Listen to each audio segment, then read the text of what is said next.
Welcome back to the Perky Collar Radio Show. So far today we've talked about my background, where I grew up, what got me into being an entrepreneur, and then we also just talked about the whole invention process, making sure you have patent protection, patent pending. I had a great patent attorney named Brian Johnson out of Atlanta, Georgia. That's a really big key. Interview your patent attorneys to make sure you have a good one, because you're going to work with them for many, many years. And also people can challenge you while you're patent pending, by the way. I've had 2 people challenge my patent already. Each time it costs me about $2,500. So these are things you have to anticipate when you get into this type of world, is that until you're officially patent issued, people can challenge your patents, and it costs you money because they got to work on it and they got to defend your patent and look at the claims.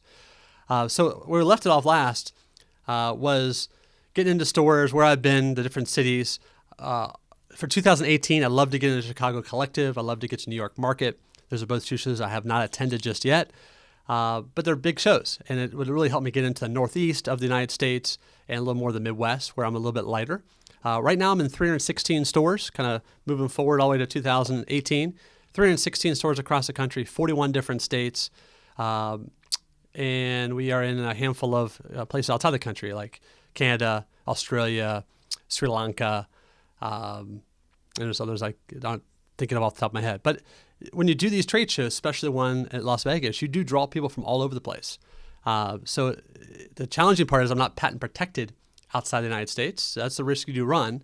But according to my patent attorney, get traction in the country before you go to patent it there, because each patent outside the United States is $3,000 per country. So it can get very expensive to go ahead and say, hey, let's do a patent for every country in the world, and suddenly there's no traction except for 1 or 2 other countries, and you've wasted a lot of money on patent protection. And again, does people even care about the product? So make sure you have traction with the product before you worry about patenting other places, something I learned from my patent attorney. So what's next? So once you have all this product, what else can you do? Yes, you can go to the trade shows, and that's not easy. You basically stand on your feet for 12 hours a day, and retail owners walk by. So any of you that have never been to a trade show, it's kind of like a kiosk in the mall around the holidays. It's people that are walking by. They're not there to see you. You're a nobody until you become a somebody, is one of the phrases I like to use, because it's true.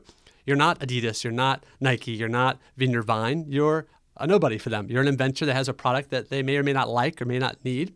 So you have to stop them on their path and introduce the product to them.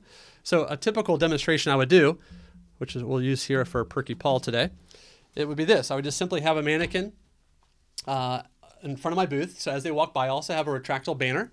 And that way it gives a quick little before and after photograph of how you want to look. But I want to try and grab their attention and get them to at least see the demonstration. So this is how you don't want your shirt to look. A lot of times I'll start with how you want the shirt to look. I can go back both ways.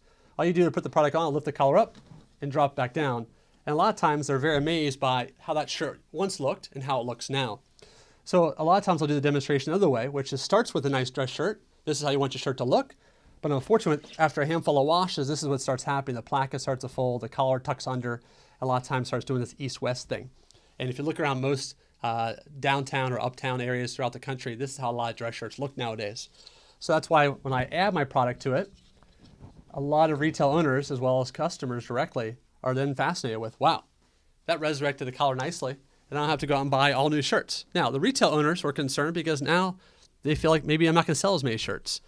But the truth of the matter is that you buy a new shirt not just because of the collar, but because you get a stain on it, because you get tired of the pattern, and other reasons as well. So it's important that I had to get through the retailers to help them understand that, yes, the collar is a factor for buying a new shirt, but not to fear that just by selling the Perky collar in their store, that suddenly their shirt sales would drop tremendously. The tie sales have already dropped. So this would be a great way to kind of supplement those tie sales that are dropping and make them replace with the Perky collar. So that's kind of a trade show, how that works, the different cities they happen in. The other thing I do is I partner up with Charlotte Scene here in Charlotte. They do fashion shows all throughout the year, different themes, and I became a sponsor for them. So I'm able to target people that tend to care about fashion, have kids in fashion, and they tend to dress well as well. And they have some black tie events throughout the year. And it allows me to set up my booth, show off the products. Perky collar obviously is my first product. And then I've started adding other things, pocket square holders, button-up collar stays. We have bow tie lapel buttons. And we just had the whole fashion line with pocket squares, pocket rounds as well. So as we've evolved as a company, more and more things are showing up at these shows here locally. And we also do other pop-up things, like we did a Man Up Against Domestic Violence fashion show. We set up a booth for that too. So the key is, once you have the product, get out there and grind. Get out there and be as visible as you possibly can. and find out what opportunities are out there. So there's lots of hotels that are having events every single weekend. The question is it your target market? And you got to figure out who's in charge of the vendors for those events and just get out there. Because if you can get in front of the people, the consumer, directly, that's your best margin. Selling on your website is your best margin. So if you can't sell on your website, which again, you're trying to drive traffic to your website the best you can, but it's not easy, as all of you know, the next best thing is get out there with a table and showcase your product. I've been working with Fitness Connection, my gym in Valentine, South Charlotte area, for over 2 years. Unfortunately, it's only once a month. I started out just doing mornings. For a couple hours, I set up just a Perky Collar. I'd sell a handful of them. It's $100. It's not great, but it's visibility. It's people are now being aware of the product. And next time they put on a dress shirt that didn't have a nice collar, hopefully they think of me and hit me up next time I go to Fitness Connection to set up. But I'm very appreciative that my gym allowed me to have that space and that time. And I started doing some nighttime shows at Fitness Connection. And then most recently, through the holiday season, I started staying the entire day because people do work out morning, afternoon, and nighttime. So I want to make sure around the holidays I was able to be there as a resource for them to get some of those last-minute gifts for men that they were looking for. So the key really is it's a lot of work, and it's the hardest thing I've ever done. But you got to get to the trade shows because that gets you into stores. Again, the margins are lower, but you're going to have bigger orders, and those orders are nice to help keep cash flow moving. Develop your website because that's going to drive people to your website, which is going to give you the highest margin, and get out there as much as you can publicly to showcase your product. So that's the Perky Collar. That's where I've done so far. The next 5-6 minutes, I want to go over some of the things I've done here in Charlotte to help build the brand and help grow my business and help others and give back. The first thing I'm probably most proud of is a program that I started exactly 3 years ago this month called the Charlotte Entrepreneur Think Tank. And we met at Stone Mountain Grill, or we meet at Stone Mountain Grill. It's for lunch on Thursdays from 12 to 1:30. And the idea is to bring together other entrepreneurs, other business owners. So if you're an entrepreneur or a business owner and I'm looking for a network to join here in Charlotte, it's a great one because we're able to share resources, share experiences. It's a group of people that have been there, done that. So if you're about to do Facebook ads, you can come to the meeting and say, hey, who's done Facebook ads? What are some tips that you can give to me? So instead of just trying it on yourself and failing or being successful, you're not really sure where to start or where to begin. This gives you a chance to talk to people that have been there, done that can help guide you on the ins and outs. If they did it and didn't work, they can also guide you on that. Because as business owners, we all get calls from people that says, hey, would you like to advertise on the Harris Teeter grocery cart? Hey, would you like to get a billboard? Hey, would you like to advertise in our magazine? And it's hard to know as an entrepreneur what works and what doesn't for your exact targeted market.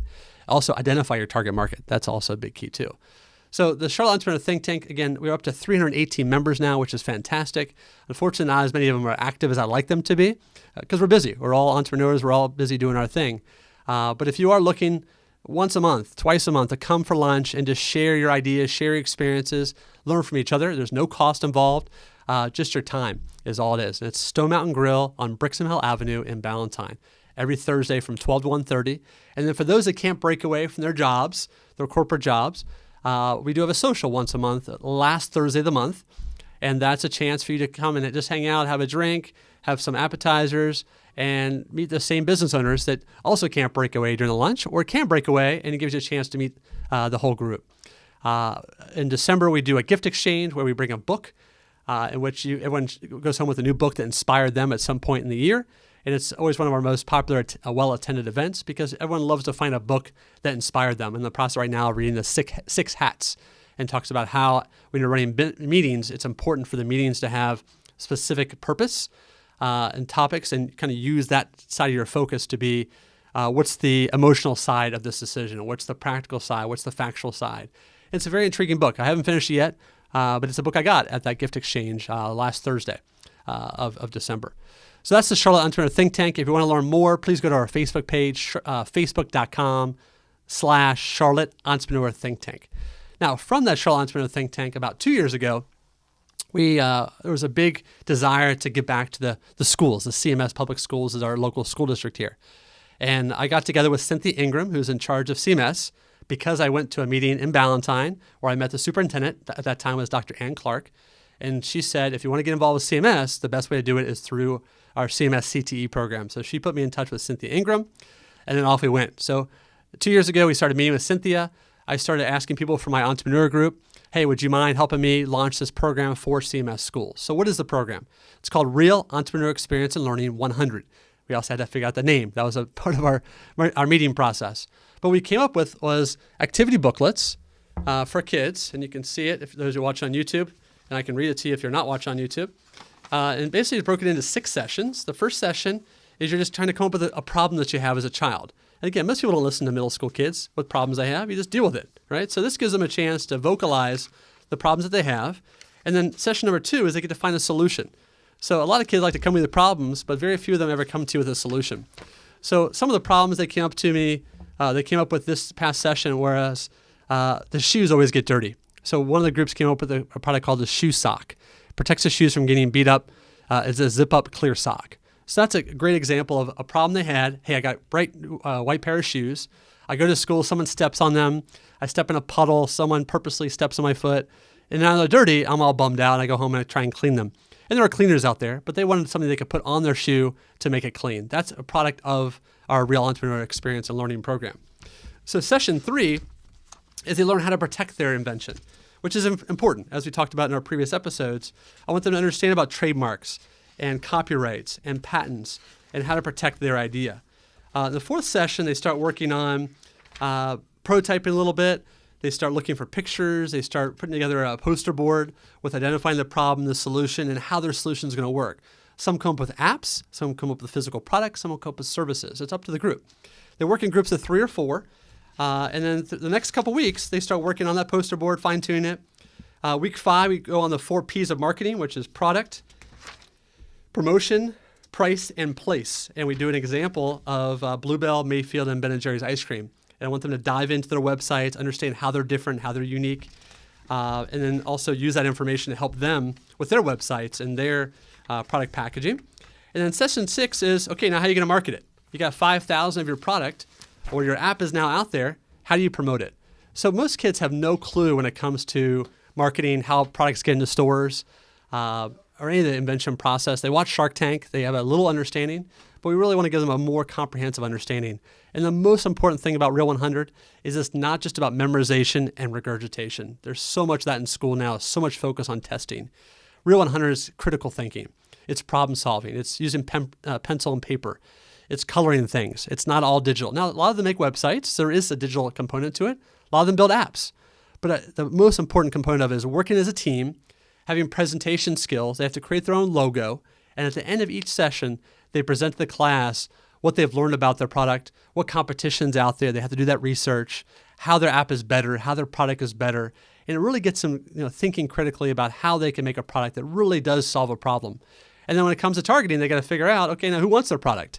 And before they come up with their product, I want them to understand, okay, don't just think of a product that solves a problem for kids your age in South Charlotte. You got to go much bigger.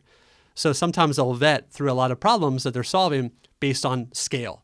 If you can find something for your cell phone, you can find Mr. Pillow, or My Pillow, I guess is the newest craze on TV right now. Everyone has a pillow, so that's a huge audience. A cell phone is a huge audience. So we're trying to get them to think about products or services or apps that can solve a major audience issue all across the globe. And it's amazing the ideas they come up with. And I think I still have a couple more minutes here, so I'll give you some of those ideas. If you want to take a look at these ideas, there's poster boards and videos of the kids on Facebook. It's called facebook.com. Facebook.com, Real Entrepreneur Experience and Learning 100. And I think you can even abbreviate REEL 100. It'll come up that way on Facebook too. But we have Purify, which prevents bad taste in your mouth after brushing your teeth with this toothpaste, which everybody's got to deal with that. So that's kind of cool. ChargeFi was one of the other products they came up with. It's a product and an app. It charges your cell phone once you're connected to Wi-Fi. How cool would that be if you walk into an office or a building and there's Wi-Fi and your phone just started charging? Forget the chargers, forget the wires, forget the connections. It just started charging with Wi-Fi. So that was pretty brilliant. I'm sure it's on the horizon. Pen Vault was a spring-loaded pencil case. I guess for them, they have a hard time getting pencils out of their pencil cases sometimes. So this is a way to pop it out. Homework Planning Tool is an app. It helps them basically organize their entire schedule. I know without the Google Calendar, I'd be in big trouble. That's what keeps me organized and my day planning. But they don't necessarily use the Google Calendar as a middle schooler. So for them, they wanted a homework planner. Smart mirrors, which is a pretty cool idea. It's a mirror that displays your daily tasks, but through your mirror instead of through your phone. It also has an app, also has alarms. And we also talked about an enhancement could be if it was facial recognition. So if you walked up to the mirror, it gives you your planner. But if your mother walks up to the mirror, it gives you her planner. which would be pretty cool technology. Digital notebook. Again, kids always complain about carrying books, notebooks. It's heavy. Digital notebook would replace all those books. I'm sure that's on the horizon now as well. All their homework could be on the digital notebook. They wouldn't have a lot to carry. 24 hours, also another organizer for daily activities. Got one more list before we run out of time here. Sticker Low is a really cool one. This is a way to track your items. I think there's a couple things I've seen on Facebook. It's a sticker you could put on any of your items, whether it be your keys, your books, important papers, and you could track it with your phone. So that would definitely be a cool item to bring to market. There's a MitMap application. It's time management. My Manager app, time management. So that's obviously a big key for middle schoolers is managing their time, homework, chores, extracurricular activities. OurWear was an app that helps determine what to wear and what goes with what based on the weather, which is kind of cool. So it kind of scans all of your clothing and kind of gives you suggestions on what to wear based on the weather outside. And obviously, when you live in Charlotte, we have all 4 seasons in a day because it'll start off wintertime in the morning, then it gets to fall or spring by early afternoon, and then it's summertime by lunch, a little after lunchtime. And then you're back to wintertime in the evening, at least in the wintertime. You get all 4 seasons. Simon says wake up because they said a lot of times they have a hard time waking up. So this is a game you could get up on. Your alarm clock goes off, but in order for the alarm clock to actually physically go off, you got to get on this mat and play a quick game of Simon Says. Red, blue, yellow, green, and had to do a sequence, and then it would turn off. Someone else I know had a pillow that had a similar application in which if your head left the pillow, the alarm would go off temporarily, but if your head went back on the pillow, it would re-trigger the alarm again to keep you from snoozing. We also had Buzz Tracker, which was an app to track the bus, not Buzz, but they called it Buzz Tracker. We tried to explain to them that Buzz may not be necessarily a positive connotation for a tracker app, but either way, they developed a bus tracker, which actually now is used by CMS schools, so they can track their bus and get notification when the bus is on its way, which I think is fantastic. Again, I don't wait for a bus every day, so it's not something I would think of. But kids all the time, especially when it's cold and it's rainy, they want to know when the bus is there, how long it's going to be before it comes, and if it's running late, they know not to rush and things like that. School Plus app, and then ReHelp was to help in research papers and paraphrasing and so on and so forth. So a lot of great ideas have come from these kids. Again, it's real Entrepreneur Experience Learning 100. You can find it on Facebook. Again, the videos are there. Interviews with teachers, principals are all there. It's just a really cool program, and we're looking for volunteers. We need more people to help us with this program. I can only do so many schools. We've done 9 schools so far in CMS between last year and this year. We'd like to do 20 schools in 2018, but we need your help. It's 1 day a week for 1 hour just to go in. The curriculum is already set. We give you a notebook. We give you a PowerPoint presentation. We give you certificates to give them after they finish the program of 6 weeks. And we give them each an activity booklet to follow as well. So it's all laid out for you. We just need the volunteer to take the time to help out. So if you're interested in helping out, feel free to send me a message through the Facebook app. You can also call me directly, 704-839-1169, or shoot me an email, info@perkyllc.com. That's all I have for you today. You've been listening to the Perky Collar Radio Show. I hope you've enjoyed getting to know a little bit about what I'm doing here in Charlotte and the moving and shaking I'm trying to accomplish, a little bit about my history, my family, as well as the invention process. And anytime you have any questions, please feel free to reach out to me. I'm here to help.